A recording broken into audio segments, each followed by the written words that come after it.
साल 1947 में जब देश को आजादी मिली तो पेट्रोल, चीनी और दूध की कीमत कितनी थी? आज पेट्रोल की कीमत 100 रुपए प्रति लीटर पहुंच चुकी है। 1 लीटर दूध के लिए 60 रुपए से अधिक चुकाने पड़ते हैं। लेकिन क्या आपको पता है, जब देश आजाद हुआ तो उस वक्त इन रोजमर्रा की जरूरतों वाली चीजों के दाम क्या था? चलिए जानते हैं।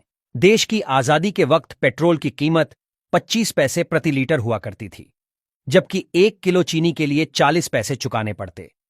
नई साइकिल के लिए कम से कम 20 रुपए की जरूरत होती थी, जबकि दिल्ली से मुंबई तक अगर फ्लाइट से सफर करते तो आपको 140 रुपए चुकाने पड़ते। उस दौर की कीमतें कुछ इस प्रकार हैं। चावल 12 पैसे प्रति किलो, चीनी 40 पैसे प्रति किलो, आलू 25 पैसे प्रति किलो, दूध 12 पैसे प्रति लीटर, पेट्रोल 24 पैसे प्रति लीटर, साइकिल 20 रुपए, सोना 10 ग्राम 88 रुपए 62 पैसे। दिल्ली से मुंबई ट्रेन फर्स्ट क्लास किराया 123 रुपए था। एक अखबार की कीमत 13 पैसे और सिनेमा टिकट 30 पैसे की हुआ करती। घी 75 पैसे प्रति किलो, आटा 10 पैसे किलो, दाल 20 पैसे किलो, केला 12 पैसे दर्जन, बल्ब 25 पैसे, माचिस 2 पैसे, टॉर्च 1.5 रुपए और पेंसिल 6 पैसे की थी। डॉलर की बात करें तो डॉलर की कीमत 1925 तक भारतीय रुपए से कम थी। वो कीमत जानकर आप हैरान हो जाएंगे।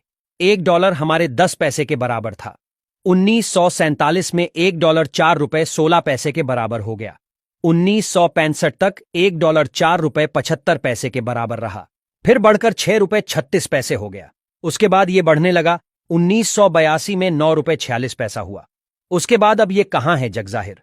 लगातार डॉलर के मुकाबले रुपए की कीमत कम होती जा रही है। 1947 में प्रकाशित एक विज्ञापन के अनुसार उस समय भारत में आकर बिकने वाली फोर्ड कंपनी की ब्यूक 51 कार की कीमत करीब 13,000 रुपए थी, जबकि 1930 में फोर्ड की ये मॉडल फेटन कार करीब 3,000 रुपए कीमत में भारत में बिकती थी।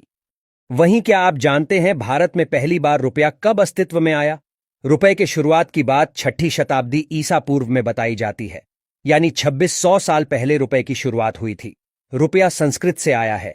रूपा का अर्थ होता है आकार, रुपया का अर्थ है चांदी यानी चांदी जैसा, जबकि रुपयकम का अर्थ चांदी के सिक्के से है। हालांकि 16वीं सदी में शेरशाह सूरी ने अपने शासनकाल में चांदी के सिक्के को नए तरीके से पेश किया, जिसका वजन 178 कण था। रुपए के नाम से बाजार में उतारा गया। मुगल काल और फिर ब्रिटिश हुकूमत में इसका प्रयोग होता रहा। फिर 1861 में 10 रुपए के नोट ने पहली बार बाजार में दस्तक दी। 1864 में 20 रुपए का नोट आ गया। 1872 में 5 रुपए का नोट जारी किया गया। इसके बाद साल 1900 में 100 रुपए का और 1905 में 50 रुपए का नोट बाजार में जारी किया गया। इसके बाद अगले 5 साल में 500 और 1000 रुपए का नोट भी बाजार में आ गया था।